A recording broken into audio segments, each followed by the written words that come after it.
All right, guys, welcome back to Julie's Playbook. And on this week's episode, we're going to be talking about injuries plaguing the NFL, those silly helmets that NFL players are wearing, and the Steelers' offense. What quarterback Mitchell Trubisky has to say about that.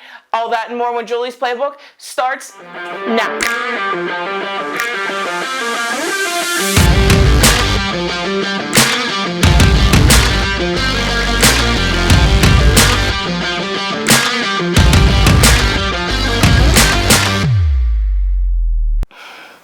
Alright guys, so week one of the NFL season was kind of doomsday for a couple teams. There's a lot of star-studded names that are heading right to injured reserve, unfortunately. TJ Watt, of course, our hometown boy. We saw him mouth the words, "I tore my pec," as he's running off the field. It has been confirmed. It is not a full tear. It is only partially torn. So that means he will miss at least 6 weeks. Jamal Adams, he hurt his knee, he's out for the year.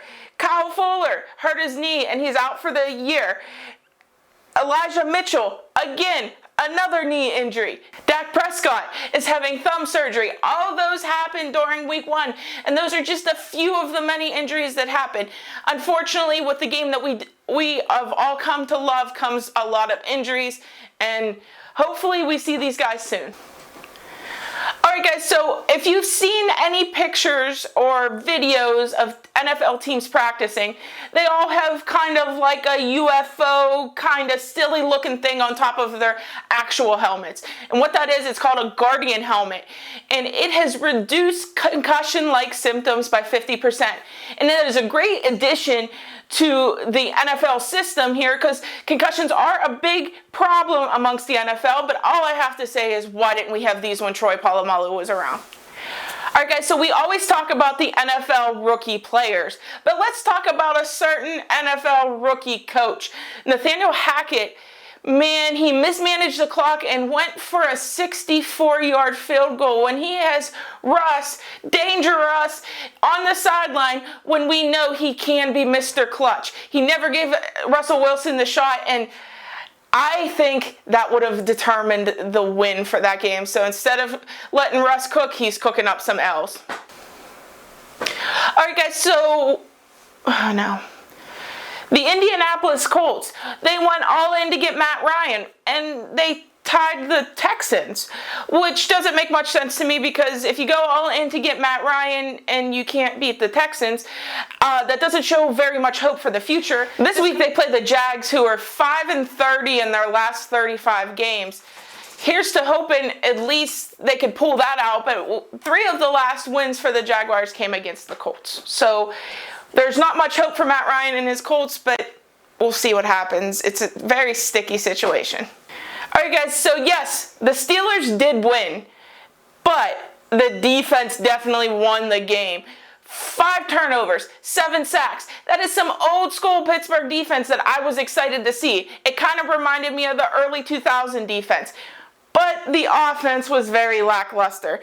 When asked about it, quarterback Mitchell Trubisky said, "When your defense is playing that well and they're getting turnovers, you just want to take care of the football, but we've got to have that killer mindset, that aggressive mentality to really take teams out of the game and not allow them to keep it close."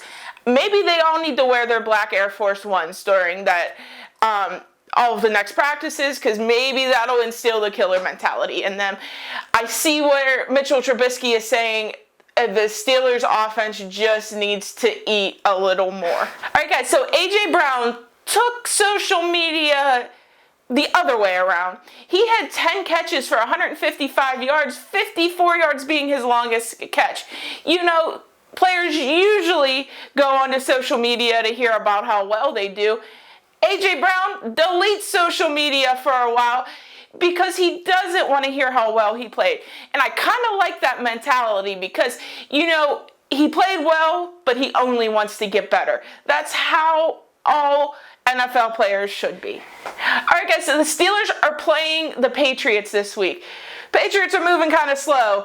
They only put up 7 points. So even though we're going to be without TJ Watt, we still have Cam Hayward. We still have Alex Highsmith. We still have Devin Bush. Our defense will come alive here. And 7 sacks last week, they are going to eat up that Patriot offensive line. So I look for a score of 28-7 in favor of our Pittsburgh Steelers. All right, guys, so this guy right here is going to be picking teams next week, who he thinks is going to win. Yes, you'll have to tune in and find out how that's going to go. As you see, he's ready for the Penn State game today. So he and I got to run because we got to catch kickoff.